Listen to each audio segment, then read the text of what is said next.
तो हेलो, आज की वीडियो में हम बात करेंगे ईसोफेगस क्लिनिकल्स के बारे में।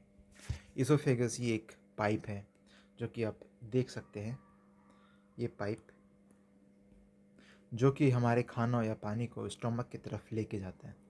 आज इसी के बारे में हम बात करेंगे कि कुछ एबनॉर्मलिटी अगर इसमें हो गया या कैसे होता है, वो इसका इफ़ेक्ट क्या होता है हमारी नॉर्मल ज़िंदगी में, उसके बारे में हम इस वीडियो में बात करेंगे। तो चलिए चलते हैं ईसोफेगस के क्लिनिकल्स के बारे में।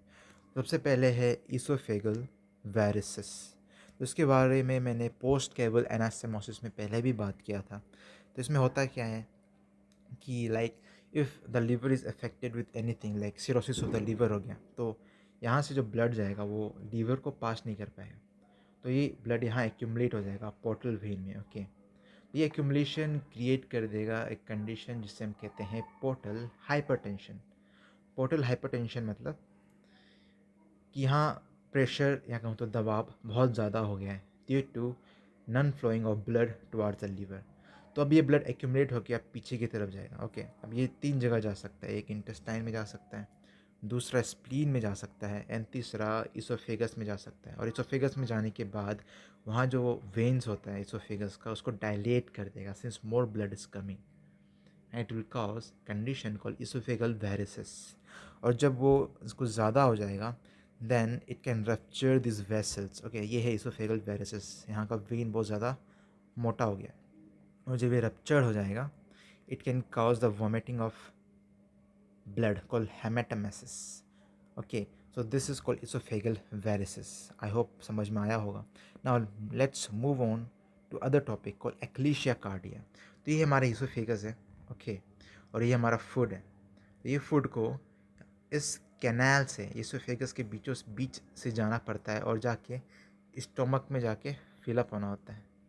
But due to some condition ये एरिया कभी कभार रिलैक्स नहीं हो पाता, क्योंकि जो नीचे का एरिया है वो इनवॉलेंट्री होता है। इसोफेगस का ऊपर का एरिया जो होता है वो वॉलेंट्री होता है। ओके, नीचे वाला एरिया को कंट्रोल करता है नर्व, पर अगर कुछ कारण से नर्व ख़राब हो जाए तो ये रिलैक्स नहीं हो पाता नीचे का पार्ट। यहाँ जाके फ्लूइड एक्यूमुलेट होने लगता है। ओके, और ये थोड़ा फूल जाता है कुछ इस तरह से। ओके, इसे जो कंस्ट्रक्शन हो चुका है। ओके, लोअर इसोफेगल स्फिंक्टर जो है काम नहीं कर रहा है, तो यहाँ जाके फूड सब एक्यूमुलेट हो जाएगा and it will give the beak like appearance.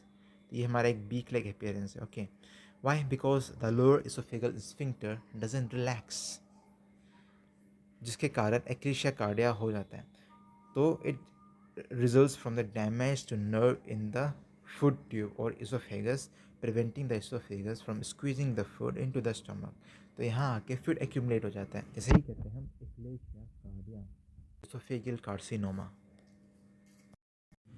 Oesophageal carcinoma mainly lower area में होता है लाइक दिस। ओके, सिंस यहाँ स्टोमक में बहुत ज़्यादा एसिड होता है और कभी कभी जब एसिड रिफ्लेक्स होता है तो वो एसिड हमारे इस फूड पाइप में आ जाता है। ओके, अगर ये कुछ ज़्यादा होने लगता है, नो ज़्यादा इंजरी होगा इसोफेगस को, और कोई भी अगर इंजर्ड पार्ट बहुत ज़्यादा दिन तक रहता है, it can convert into carcinoma. Okay, so this is the case of oesophageal carcinoma, and वो हमेशा नीचे में निचला पार्ट में इसोफेगस का ज़्यादा कॉमन रहता है, oesophageal carcinoma. And this is the hiatal hernia, since this is a normal portion where stomach is located. Okay, तो ये एक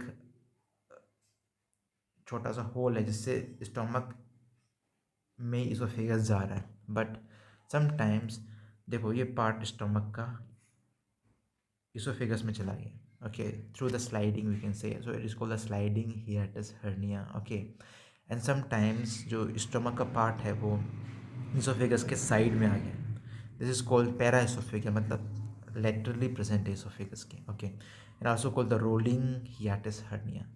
तो ये हियाटस हर्निया मतलब क्या होता है? नॉर्मल पोजीशन से डिसलोकेट हो जाना। So here we can see that stomach अपना नॉर्मल पोजीशन से डिसलोकेट हो गया into the stomach. Okay, or side of the stomach, into the esophagus or side of the esophagus. तो इस कॉल्ड हर्निया।